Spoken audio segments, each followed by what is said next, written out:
అందరికీ వందనాలు మరణతండి. చూడండి, ఇదిగో నిన్నంతా ఇదంతా గత్తర చేసేస్తారండి. ఇదిగో ఇదంతా సరి చేసుకోవాలి, మళ్ళీ ఇవన్నీ సరి చేసుకోవాలి, అన్నీ తుడుచుకోవాలి. తవాళ్ళు ఇవన్నీ మొత్తం అంతా తుడి చేసుకోవాలి. ఇదంతా సరి చేసుకొని మళ్ళీ ఇదంతా శుభ్రంగా తుడుచుకొచ్చి ఇదిగో తడిగుడ్లు శుభ్రంగా ఇవన్నీ తడిగుడ్లు పెట్టాలండి. ఇదిగో చూడండి, ఇవన్నీ తడిగుడ్లు పెట్టాలి, మొత్తం అంతా తడిగుడ్లు పెట్టాలి. ఇదిగో ఇది ఇక్కడ ఈ సాల, ఇక్కడ ఇది, అక్కడ అది. చూడండి ఇవన్నీ ఇదిగో ఎంత, ఇదిగో ఇదంతానండి, ఇదంతా శుభ్రం చేయాలండి. ఎన్నెళ్ళకి సరదాల మళ్ళీ ఇదిగో ఇదంతా శుభ్రం ఇప్పుడే కడిగానండి, ఇదంతా కడిగాను. ఇదిగో చూసారా, తడిగని పడుతుందా? ఇదిగో తడిగని పడుతుందా? ఇదిగో ఇదంతా శుభ్రం చేసుకొచ్చాను. నేను తిన్న గిన్నెలన్నీ కడిగినవి ఉన్నాయి కదండి, ఇగో అవన్నీ తీసి ఆగబెట్టాను. ఇంకా ఇప్పుడు ఇవన్నీ కడగాలండి. మా ముసలోడు అంటాడు, పని లేదంట, నాకు పని లేదంట, కూర్చుంటున్నాను అంటున్నాడు. ఇవన్నీ సర్దుకోవాలా, ఇవన్నీ చేయాలా. మొత్తం అంతా గత్తర చేసేస్తారండి, ఇల్లంతా శుభ్రం నాశనం చేసేస్తారు. మొత్తం అంతా చేసేసి అంతా చేసుకొస్తే నీకు షుగర్ లేవు అంటున్నారు. షుగర్ అంటే పని లేదని, షుగర్ లేదంటే పని లేదని అలాగని చెప్తున్నాడండి మా బాబా. ఏం చేయాలో చెప్పండి, ప్రాణం విసిగిపోతుంది. ఎంత పని చేసినా కూడా పని చేయలేదు అంటున్నాడండి మా ముసలోడు.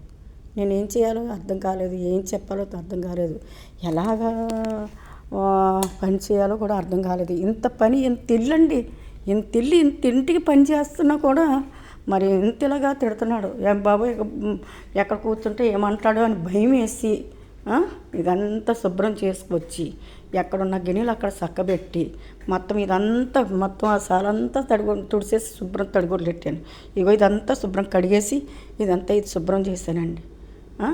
ఇదిగో ఇప్పుడు మళ్ళీ కావాలంటే ఏదన్నా వండి పెట్టాలండి మళ్ళీని, సరేనా? ఇదిగో ఇదంతా ఇవన్నీ కడుక్కోవాలి, ఇవన్నీ ఆగబెట్టుకోవాలి, మళ్ళీ వాళ్ళకి ఏమైనా కావాలంటే వండి పెట్టాలి.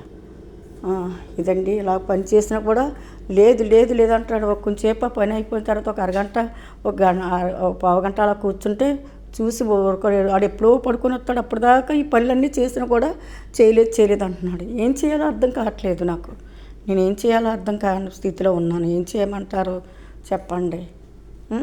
ఏం చేయను, నా పరిస్థితి బాగోక ఎంత కష్టపడి పని చేస్తున్నా నన్ను ఎంతలాగా మాట్లాడుతున్నాడు నా యజమానుడు. నేనేం చేయను, నేను ఏం చేయాలో అర్థం కాలేదు. ఎంత బాగోపోయినా ఎంత పని చేసుకురావాలో, మళ్ళీ కిందన ఎంత ఉందో పైన అంత చేసుకురావాలా. పైన 5 అమ్మాలు కడికి రావాలి, కిందనేమో 2 అమ్మాలు, ఇదొక బాత్రూము అదో బాత్రూము. ఇన్ని ఉంటాయి, ఇన్ని చేసుకొచ్చినా కూడా పర్లేదు అంటున్నాడు. మళ్ళీ బట్టలు నేనే ఉతకాలి, స్త్రీలు నేనే చెయ్యాలి, వంట నేనే చెయ్యాలి, అన్నీ నేనే చేసుకురావాలి. చేసుకొచ్చిన పని లేదు అంటున్నాడు మా ముసలోడు. ఏం చేయాలో కూడా అర్థం కావట్లేదు నాకు. అవో చాలా తలపోటు వచ్చేస్తుంది. తింటని చేస్తున్నా కూడా నన్ను ఎంతగా శోధించేస్తున్నాడు మా ముసలోడు. చూడండి ఎంతగా శోధిస్తున్నాడు. ఇప్పుడు మళ్ళీ సలత కోసి పెట్టపోయానంటే ఏదో కూర్చుంది, పూలు చూస్తా కూర్చున్నది అంటాడు. పోనేం చూడండి, దేవుని వాక్యాలు వింటానంతే, అందుకంటే నేనేం చేసేది ఏమీ లేదు.